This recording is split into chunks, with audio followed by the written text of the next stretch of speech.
Welcome to lunch hour debate. Gajwel నియోజకవర్గం అనగానే మనందరికీ తెలుసు, అది కేసీఆర్ ప్రాతినిధ్యం వహిస్తున్న నియోజకవర్గం. గతంలో 2 సార్లు ఆయన ముఖ్యమంత్రిగా ఇక్కడి నుంచే ఉన్నారు. ఇప్పుడు ప్రధాన ప్రతిపక్ష నాయకుడు కూడా ఆయన ఎమ్మెల్యేగా గజ్వేల్లో ఉన్నారు. అయితే గజ్వేల్ క్యాంప్ కార్యాలయంలో నిన్న కాంగ్రెస్ శ్రేణులు దాడికి దిగాయి.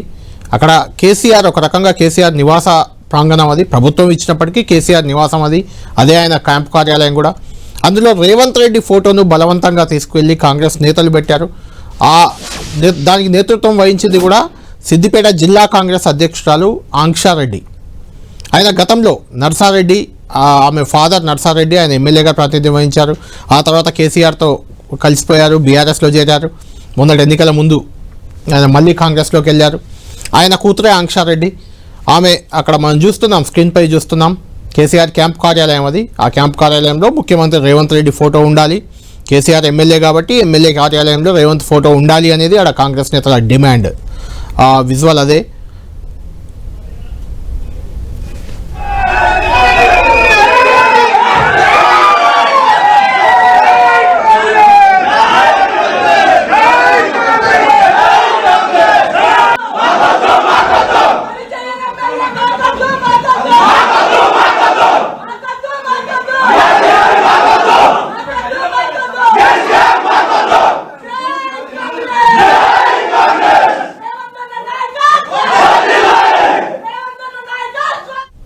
రైట్, కేసీఆర్ క్యాంప్ కార్యాలయంలో కాంగ్రెస్ నేతల నినాదాలు అవి, కేసీఆర్ మాకొద్దు అంటూ.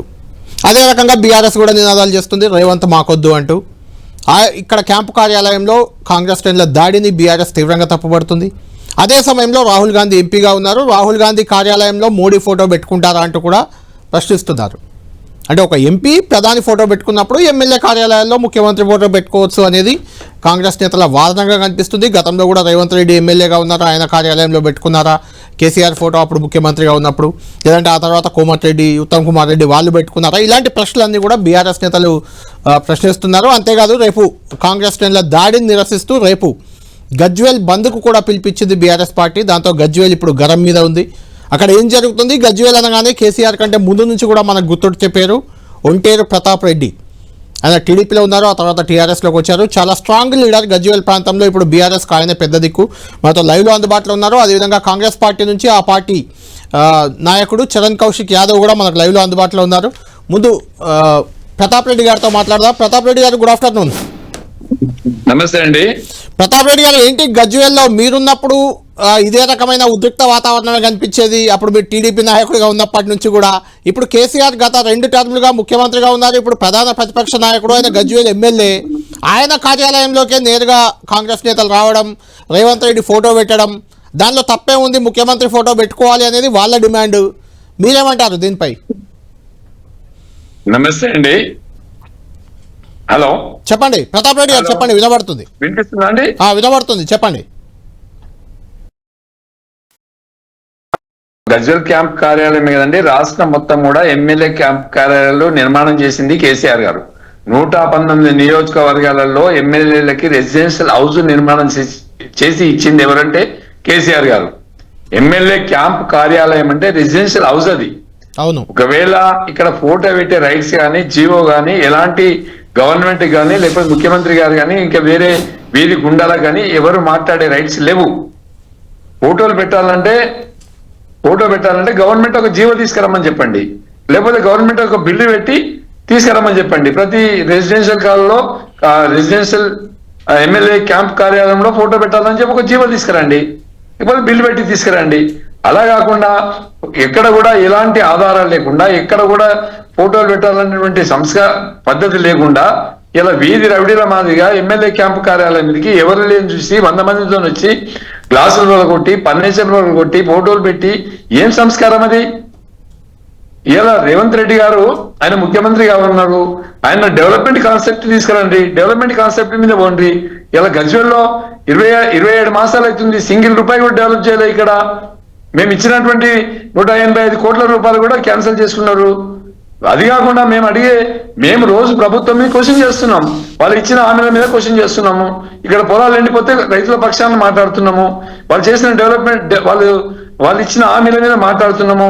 వాటిని జీర్ణించుకోలేక డైవర్ట్ పాలిటిక్స్ కోసము మన ఎమ్మెల్యే క్యాంప్ కార్యాలయాలలో ఫోటోలు తీసుకొచ్చి గుండాల మాదిరిగా దాడి చేయడం ఎంతవరకు సమంజసం? అది పోలీస్ వ్యవస్థ ఏం చేస్తుంది? ఇంటెలిజెన్స్ వ్యవస్థ ఏం చేస్తుంది? అసలు గవర్నమెంట్ రన్ అవుతుందా ఈ రాష్ట్రంలో? ఇవన్నింటి మీద ప్రజలు ఆలోచిస్తున్నారు, ప్రజలు మాట్లాడుతున్నారు. రైట్ చరణ్ గారు, హలో, ఓకే మీరు ఉండండి, ఒక్క నిమిషం లైన్లో ఉండండి. చరణ్ కౌశిక్ గారు, అది కేసీఆర్ నివాసం, ఎమ్మెల్యే నివాసం. రాష్ట్ర వ్యాప్తంగా 119 ఎమ్మెల్యే కార్యాలయాలు ఉన్నాయి. గతంలో బీఆర్ఎస్ 10 ఏళ్ళు అధికారంలో ఉన్నప్పుడు కూడా అక్కడ ఫోటోలు పెట్టాలని జీవో కానీ లేకుంటే అక్కడ ఫోటోలు పెట్టే ప్రయత్నం బీఆర్ఎస్ వాళ్ళు కూడా మీ కాంగ్రెస్ ఎమ్మెల్యేలు ఉన్న దగ్గర, బీజేపీ ఎమ్మెల్యేలు ఉన్న దగ్గర ఎక్కడ చేయలేదు. ఎందుకు ఫోటో అనేది అభిమానంతో పెట్టుకోవాలి, లేకుంటే ఆఫీస్ ప్రభుత్వ కార్యాలయాల్లో పెట్టుకోవాలి? ఆయన ఎమ్మెల్యే ఇల్లు, అది ఆయన పిల్లలు ఉంటారు, ఆయన భార్య ఉంటుంది, వాళ్ళ తల్లిదండ్రులు ఉంటారు, వాళ్లకు మీ ఫోటో చూపించాలి. ఆ యాంగ్జైటీ ఏంది కాంగ్రెస్ పార్టీలో అనేది ఒక చర్చ. సార్, ఇక్కడ కేసీఆర్ ప్రభుత్వం ఆయనలో 119కి 119 క్యాంప్ కార్యాలయాలు నిర్మించలేదు. 104 క్యాంపు కార్యాలయాలకు సంబంధించినటువంటి ఆనాడు వర్కులు జరిగినాయి. అదే కొన్ని పూర్తయినాయి, కొన్ని ఇంకా పూర్తి కాలేదు. 2.5 కోట్లతోటి ప్రభుత్వ ధనంతో నిర్మించినటువంటి భవనాలు, అవి సొంత భవనాలు కావు. అదే కాకుండా తెలంగాణ రాష్ట్రంలో ఎక్కడైనా ఏ ప్రభుత్వ కార్యాలయం కావచ్చు, ప్రభుత్వానికి సంబంధించి ప్రతి కార్యాలయంలో ముఖ్యమంత్రి గారి ఫోటో ఉండాలనే నిబంధన. అది గతంలో కేసీఆర్ ప్రభుత్వంలో అది కంటిన్యూ అయింది, ఇప్పుడు కూడా కంటిన్యూ అవుతున్నారా చరణ్ గారు? అప్పుడు గతంలో ఎమ్మెల్యేగా మదిరలో బట్టి విక్రమార్క గారు చివరి వరకు ఎమ్మెల్యేగా ఉన్నారు. ఆయన క్యాంప్ కార్యాలయంలో ఉందా అప్పుడు కేసీఆర్ ఫోటో? సార్, అప్పుడు అది ఏం జరిగింది అనే విషయాన్ని అయితే అక్కడ సిఎల్పి నాయకుడు కదా ఆయన, అప్పుడు ఉందా అప్పుడు అని అడుగుతున్నాను. యాజ్ పర్ నిబంధన ప్రకారం పెట్టుకోవాల్సిందే కదా. ఆయన పెట్టుకోలేదు కదా అప్పుడు, అట్లా బీఆర్ఎస్ వాళ్ళు కూడా పెట్టే ప్రయత్నం కూడా చేయలేదు కదా. ఒకటి, రాహుల్ గాంధీకి ఢిల్లీలో క్వార్టర్ ఉంది, ఆ క్వార్టర్ లో మోడీ ఫోటో ఉందా? లేకుంటే మీ చామల కిరణ్ కుమార్ రెడ్డి మీకు అత్యంత సన్నిహితుడు, ఆయనకు కూడా క్వార్టర్ ఉంది, ఆయన క్వార్టర్ లో మోడీ ఫోటో ఉందా? సార్, ఇక్కడ క్వార్టర్ వేరు, అది కూడా ప్రభుత్వ భవనమే కదా, అది కూడా ప్రభుత్వ భవనమే కదా సార్. ఇంట్లో ఉండే వాళ్ళ పర్సనల్ సంబంధించినటువంటి కుటుంబానికి సంబంధించిన వ్యవహారం పర్సనల్. క్యాంప్ ఆఫీస్ అనేది ప్రజల కోసం కట్టినటువంటి క్యాంప్ ఆఫీసు. ప్రజల కోసం కట్టిన క్యాంప్ ఆఫీసులో నివాసం కూడా అక్కడ చాలా మంది ఎమ్మెల్యేలు నివాసం ఉంటున్నారు అక్కడ. సార్, మేము లక్ష్మీ నరసింహస్వామి దగ్గర కేసీఆర్ గారు ఫోటో ఎక్కించుకోలే. మీరు చూసిరు, లక్ష్మీ నరసింహస్వామి దగ్గర కాక కేసీఆర్ గారు ఫోటోలు అదేవిధంగా చెక్కితే పెద్ద ఎత్తున వివాదం జరిగింది. దేవుని దగ్గర కూడా కేసీఆర్ గారు ఫోటోలు ఉన్నారని చెప్పేసి ఆయన భావించుడు. ఇక్కడ కాంగ్రెస్ పార్టీగా కావచ్చు, ప్రభుత్వంగా కావచ్చు, ఎక్కడ కూడా నియమ నిబంధనలు లోబడి మాత్రమే ఏదైతే ముఖ్యమంత్రి గారు ఫోటో ఉండాలని చెప్పి భావించి అక్కడ కార్యకర్తలు అక్కడ ఫోటో పెట్టిరు. దాని ఏదో పేద వివాదం ఏదో జరిగిపోయినట్టు ఏం జరిగిపోయింది సార్?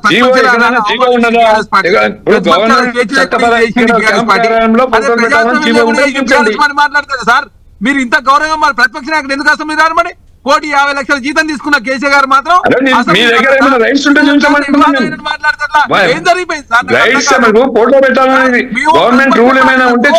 కాంగ్రెస్ పార్టీ 14 గంటలు కలెక్టర్ గారు ఉన్నారు. ఇప్పుడు ఏదైనా చేయాలనుకుంటే కలెక్టర్ గారు వచ్చి చేయాలి. వీధి రౌడీల మాదిరిగా, గుండాల మాదిరిగా ప్రోటోకాల్ వ్యక్తులు వచ్చి ఫోటో పెట్టడం ఏంటండి?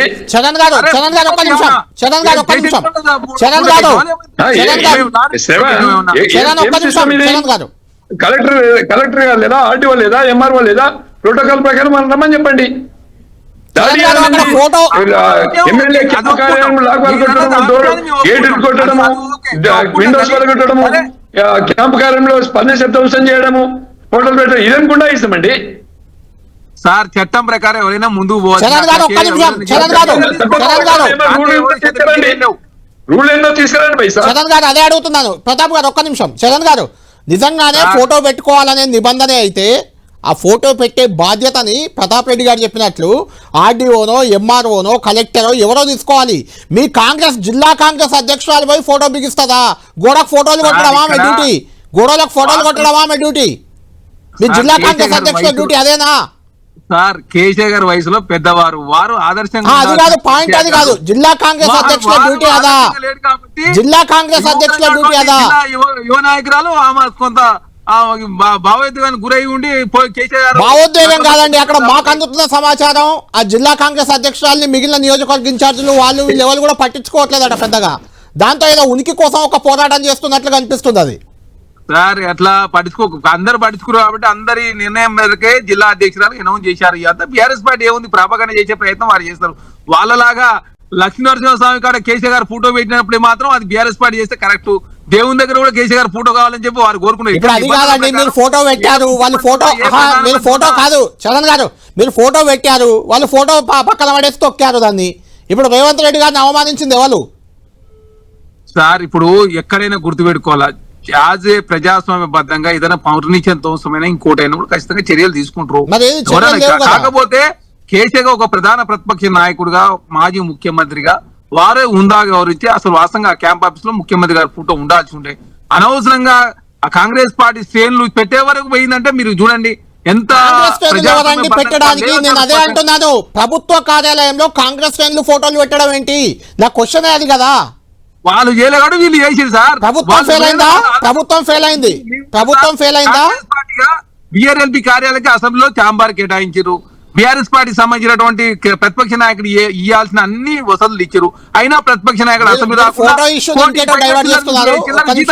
పని చేయకుండా జీతం తీసుకుంటారు సార్. మరి ప్రతిపక్ష నాయకుడు పని చేయకుండా జీతం తీసుకుంటే మాత్రం బీఆర్ఎస్ పార్టీ చేస్తే కరెక్ట్. కాంగ్రెస్ పార్టీ మంది ఏదో ఫోటో పెడితే మాత్రం తప్పని చెప్పి దానికి ఇంకా రాష్ట్ర వ్యాప్తంగా బంధు పిలిపించారు. ఏమైనా అర్థం ఉందా? మీరు లక్ష్మీనరసింహస్వామి దగ్గర ఫోటో పెట్టుకున్నప్పుడు మాత్రం మీరు రాష్ట్ర వ్యాప్తంగా బంధు పిలిపించినా BRS party Bharatiya Janata party కావచ్చు, కాంగ్రెస్ పార్టీ వ్యతిరేకించాం. సనాతన ధర్మాన్ని, హిందూ ధర్మాన్ని అనవసరం అవమానపరిచంగా ఈ విధంగా ఆనాడు కేసీఆర్ గారు ఫోటోలు అని చెప్పేసి మేము మాట్లాడిన తర్వాత ఫోటోలు తీసేసారు కదా. ఇప్పుడు ఏదో రాష్ట్ర వ్యాప్తంగా బంధువు పిలిపిస్తారు. ఏమన్నా అర్థం ఉందా సార్? దయచేసి యువకులు తొందరపడి బీఆర్ఎస్ పార్టీ కూడా తొందరపడితే ఎట్లా? కేసీఆర్ గారు పెద్దల వయసులో పెద్దవారు, మాజీ ముఖ్యమంత్రి, ఒక ప్రధాన ప్రతిపక్ష నాయకుడు. అరే ముఖ్యమంత్రి గారిని ఫోటో పెట్టుకున్న క్యాంప్ ఆఫీస్ లో ఏమన్నా రూల్ ప్రకారం కదా సార్? రూల్ విరుద్ధం కాదు కదా, అది చట్టబద్ధమే కదా. అదే మీరెందుకు పెడతారండి ఫోటో? ఆయన పెట్టుకోలే తప్పే, మీరు పెట్టేది. ఒక్క నిమిషం చరణ్ గారు, ఒక్క నిమిషం. ప్రతాప్ రెడ్డి గారు, రేపు గజ్వేల్ బంద్కు కూడా పిలిపించారు. ఇది మొదటిసారి కాదు, ఇంతకుముందు సిద్దిపేట క్యాంప్ ఆఫీస్ లో కూడా ఇలానే దాడి చేసినట్టున్నారు కాంగ్రెస్ నేతలు. ఇప్పుడు గజ్వేల్కి వచ్చింది అది. గజ్వేల్ బంద్కు పిలిపించినంటే ప్రజాస్వామ్యాన్ని కూని చేస్తున్నారు వీళ్ళు. కాంగ్రెస్ పార్టీ నాయకులు గుండాయిజం చేస్తున్నారు. ఈ గుండాయిజాన్ని ప్రజాస్వామ్యబద్ధంగా ప్రజలకు, ప్రతి వ్యక్తికి తెలవాలి. రాష్ట్రం మొత్తం కూడా తెలవాలి. అంటే గుండాయిజం నడవదు. మీ వీడియో ఆఫ్ లో ఉంది, ఒకసారి ఆన్ చేయండి. ప్రతాప్ రెడ్డి గారు, మీ వీడియో ఆఫ్ లో ఉంది, ఒకసారి చూడండి. Video 1 minute.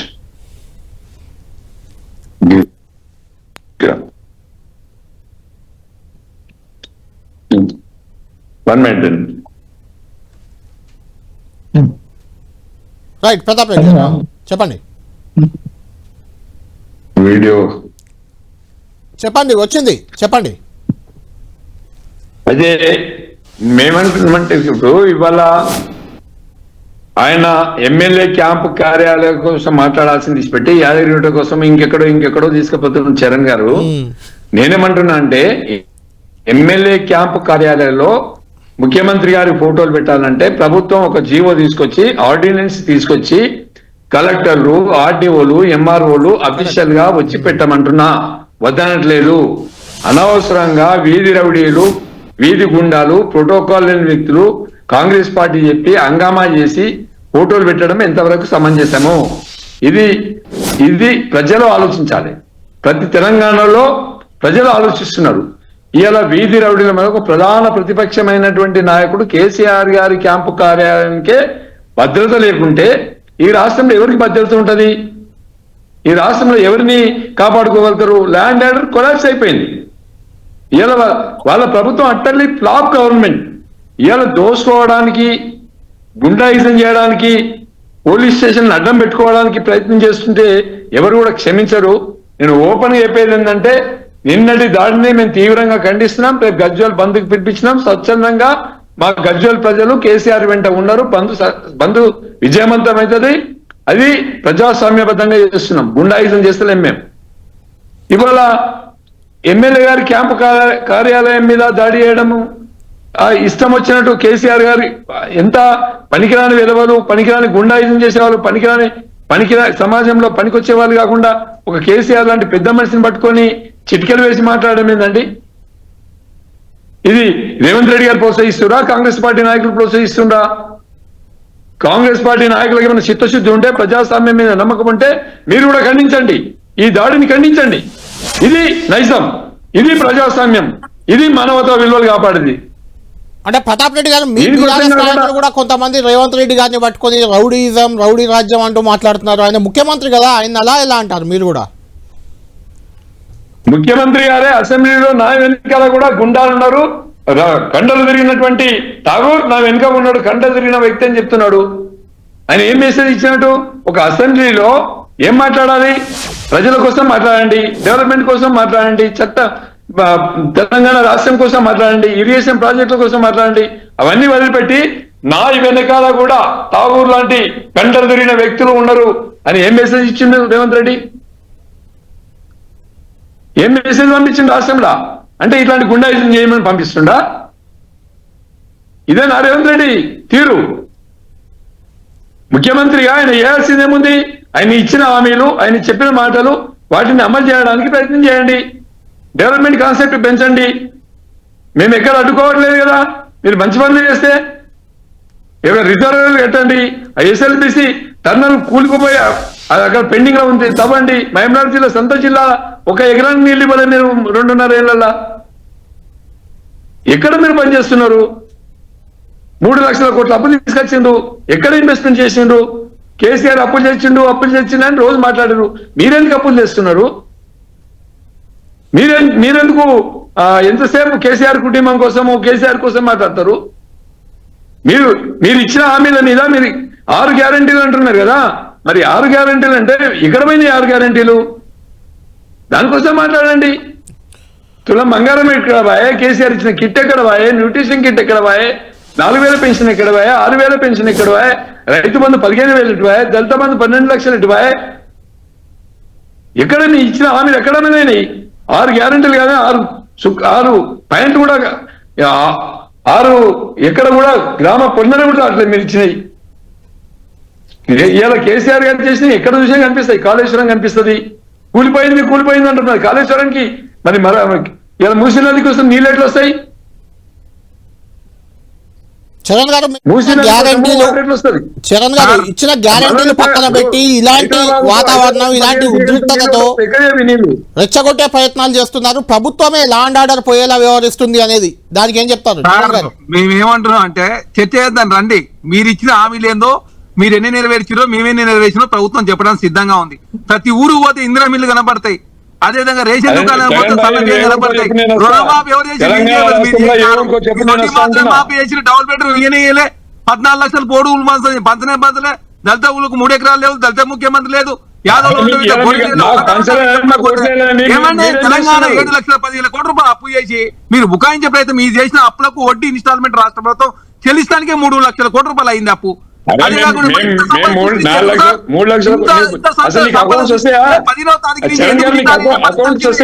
తెలంగాణ విధ్వంసం చేసింది మీరు. ప్రతిపక్ష నాయకుడు పారిపోతుంది. ఇప్పుడు పారిపోయే ప్రతిపక్ష నాయకుడు అంటే ఏదో తెలంగాణ రాష్ట్రంలో కాంగ్రెస్ పార్టీ ఏం చేసి చర్చ చేద్దాం రండి. విద్య, వైద్యం, సేద్యం, అప్పులు ఒకటి కాదు. మీ 9 సంవత్సరాల పరిపాలన, మా 2.5 సంవత్సరాల పరిపాలన, నరేంద్ర మోడీ గారి 12 సంవత్సరాల పరిపాలన మీద ప్రభుత్వం చర్చ చేయడానికి సిద్ధంగా ఉంది. మేము పారిపోతలే, ప్రతిపక్షాలు మైకి ఇవ్వకుండా పారిపోతలే. కృష్ణా జిల్లాల్లో జరిగిన అన్యాయం, గోదావరి జిల్లాల్లో జరిగిన అన్యాయం, కాళేశ్వరం కావచ్చు, అదే పాలమూరు రంగారెడ్డి కావచ్చు, డిపిఆర్ లేకుండా 26,000 కోట్ల రూపాయలు ఖర్చు పెట్టిన మీరా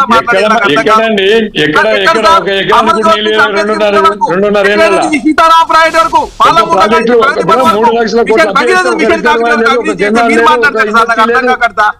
మీ కూతురు చెప్తుంది కదా, కన్న కూతురు కలగకుండా అయితే ప్రశ్న సమాధానం చెప్పే పరిస్థితిలో బీఆర్ఎస్ పార్టీ కొట్టుమిట్టాడుతుంది. లాస్ట్ టీఆర్ఎస్ పార్టీకి సంబంధించినటువంటి తెలంగాణ రాష్ట్ర సమితి కూడా అదే విధంగా దానికి సంబంధించినటువంటి ఫ్రీజింగ్ ఎత్తేసినట్టు ఇప్పుడు అదే ఆ పార్టీకి సంబంధించిన పేరు కూడా కలగకుండా కవిత గారు తీసుకుంటారని చెప్తా ఉంటే మీకు బాధేస్తుంది, భయం వేస్తుంది. మాకేం భయం అండి? మేము ప్రజాప్రభుత్వంగా ప్రజలకు ఇచ్చిన ప్రతి హామీ నెరవేర్చే ప్రయత్నం మేము ముందుకు పోతా ఉన్నాం. 200 హామీలు నెరవేర్చినాం. ప్రతిపక్ష నాయకుడు అసెంబ్లీకి వస్తే ఎవరు కృష్ణా జిల్లాలో అన్యాయం చేసిరో, గోదావరి జిల్లాలో ఏందో, అప్పులేందో, తెలంగాణ సంబంధించి మీరు ఇచ్చిన హామీలు ఏందో, మేము ఇచ్చిన హామీలు ఏందో నెరవేర్చినో ప్రతి దాని సమాజంలో మీరు సిద్ధంగా ఫైనల్ గా ఒకటి చెప్పండి. ఫోటోలు పెట్టే కార్యక్రమం ముందు కూడా ఇట్లానే తీసుకుంటారా? ఇంకా 28-29 మంది ఉన్న వాళ్ళు ప్రతి ఆఫీస్ కి మీరు కాంగ్రెస్ వాళ్ళు వెళ్ళి ఫోటోలు పెట్టి వస్తారా రేపటి నుంచి? సార్ ఇక్కడ ఏదో చిన్న సంఘాలు ఆడాడ చూసి దీన్ని అనవసరంగా తెలంగాణ సమాజానికో, కాంగ్రెస్ పార్టీకి సంబంధించో, లేదు తెలంగాణ శాంతి పద్ధతులు చెప్పే ప్రయత్నం చేస్తే తెలంగాణ సమాజం అంగీకరించారు. ధ్వంసం చేశారు, దాన్ని ఎలా చూడాలి మరి? సార్ ధ్వంసం చేస్తే కేసులు పెడతారు సార్. చట్టం అనేది కాంగ్రెస్ పార్టీకి బీఆర్ఎస్ పార్టీ వేరు ఉండదు. చట్టం తన పని తాను చేసుకుంటూ పోతే అంటే తెలంగాణ చట్టాన్ని మీ కాంగ్రెస్ నేతలు గౌరవించారు, చేస్తారు, మీరు పని చేస్తారు, తర్వాత కేసు పెట్టమంటారు, అంతేనా? కేసులు పెడతారు సార్. ఇప్పుడు తప్పు చేసిన వాళ్ళ మీద ఎవరైనా కేసులు పెడతారు. కేసులు పెట్టే ప్రభుత్వం పోలీసు వాళ్ళు చేస్తారు సార్. బీఆర్ఎస్ పార్టీ చేసిన దానిలో మేము చేసింది 1% అండి. వాళ్ళు 99% తెలంగాణ రాష్ట్రంలో ప్రోటోకాల్ ఉల్లంఘన, అవినీతి పాల్పడరు, ప్రజాస్వామ్యం లేకుండా చేసారు, పార్టీ ఫిరాయింపులో పాల్పడరు. వాళ్ళు ఇచ్చిన మీరు కూడా అదే పని చేస్తున్నారులేండి. ఇప్పుడు పార్టీ ఫిరాయింపులు కేసు కోర్టులో ఉంది. రైట్, ప్రతాప్ రెడ్డి గారు ఫైనల్ గా చెప్పండి బీఆర్ఎస్ నేతల్ని ఎలా ఎదుర్కోబోతున్నారు? బీఆర్ఎస్ తరఫున కాంగ్రెస్ నేతల్ని అక్కడ ఎలా ఎదుర్కొంటారు? వాళ్ళపై ఉన్న కేసులు పెట్టారా మీరు? మేము కేసులు పెట్టినాము ఆల్రెడీ. నిన్న మనం పిటిషన్ ఇవ్వడం జరిగింది. ఇక్కడ ఏసీబీ గారితో మాట్లాడినాము. అదేవిధంగా అక్కడ ఉన్న SHO సిఐ గారితో మనం మాట్లాడినాము. కంప్లైంట్ ఇచ్చినాము. ఎఫ్ఐఆర్ అయింది. దాదాపు 44 మంది మీద ఎఫ్ఐఆర్ కూడా చేయించినాము. కేసులు కూడా అయినాయి. గుండాయిజాన్ని ఎవరు సహించలేదండి. గుండాయిజాన్ని ఎవరు ఒప్పుకోరు. ఇవాళ కూడా ఇప్పుడు చరణ్ పక్కపంటున్నాడు కదా, చరణ్ భాయ్ సాబ్, మీరు ఎమ్మెల్యే క్యాంప్ ఆఫీసర్ మీద పడడం మానుకోండి. ఫస్ట్ మీరు ఇచ్చిన రేవంత్ రెడ్డి గారు ఇచ్చినటువంటి హామీల మీద కాన్సన్ట్రేషన్ పెంచండి. స్టేట్ డెవలప్మెంట్ మీద కాన్సన్ట్రేషన్ చేయండి. ఇప్పుడు ఇంతకుముందు చరణ్ ఒక మాట ఇప్పుడు 3 లక్షల కోట్లు అప్పు కట్టినామని అకౌంట్స్ చూసి చెప్తుండా, అకౌంట్ చూడక చెప్తుండా? మీరు